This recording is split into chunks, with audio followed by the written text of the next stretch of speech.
Peace and love, strength and honor. Samir, Seif, Ontario top team. Pow! As you notice, I'm not wearing a shirt. To answer Olivia Hage, hi, could you show us in the video which target point? That's in response to my neck chop video in subscribers 1. I do have a showstoppers video, but again, I'm just going to go over some things. One, I don't believe in pressure points for true combat, in the sense that the amount of shots that you need to make some of them effective aren't very realistic. Just in my personal experience with all the training that I have, I keep going back to the basic shots that take out a person. So I'm looking for 3 things: knockout, knockdown, or submission. Generally, from the pressure point striking, I get a knockout or a knockdown. So I just wanted to show you. It's really easy. I can show you this really quick again. So I want you to look at the center of every part of the body. So this is the center of my face. So when you come to the center, this would be a pressure point. Okay. When you look on the side of my face, okay, when you meet in the middle, you see those pressure points that I talk about. They're all in the middle. Okay, and like, I can't make this stuff up. You can look up on an anatomy chart. You don't have to train 20 years and, do all this dim mock and touching and toot, toot, toot. Like, I see some of the videos on YouTube and I'm like, oh my God. People like flying and I don't know. I don't even want to talk about it because it'll just get me angry.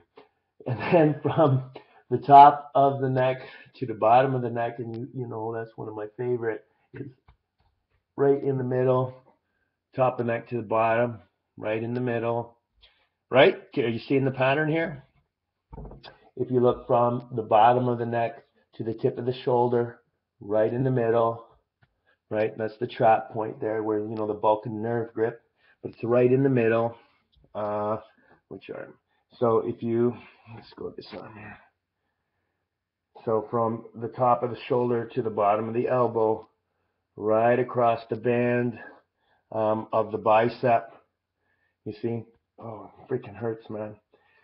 And then say the forearm from the elbow to the wrist, right in the middle. Right in the middle, all the way around. I mean, test it out.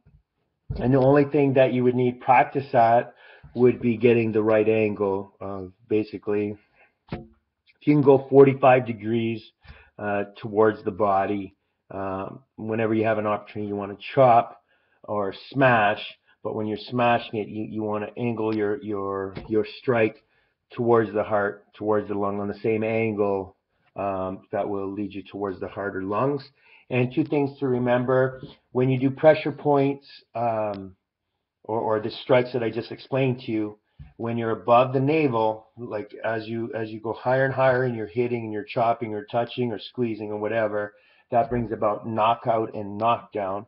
And when you go below the navel and you're doing your strikes in those middle sections where nerve bundles or ligaments, tendons, muscles all cross over, nerve bundles, you'll get someone to be disorientated and fall over, so it affects their legs.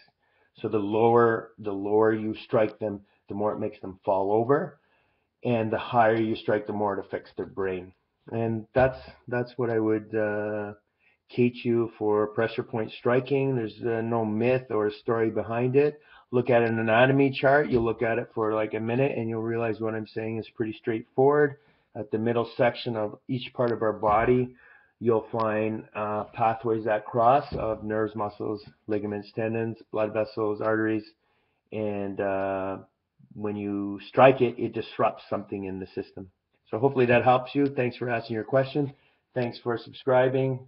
Samir, Seif, peace and love, strength and honor for Subscribers Corner, episode 7.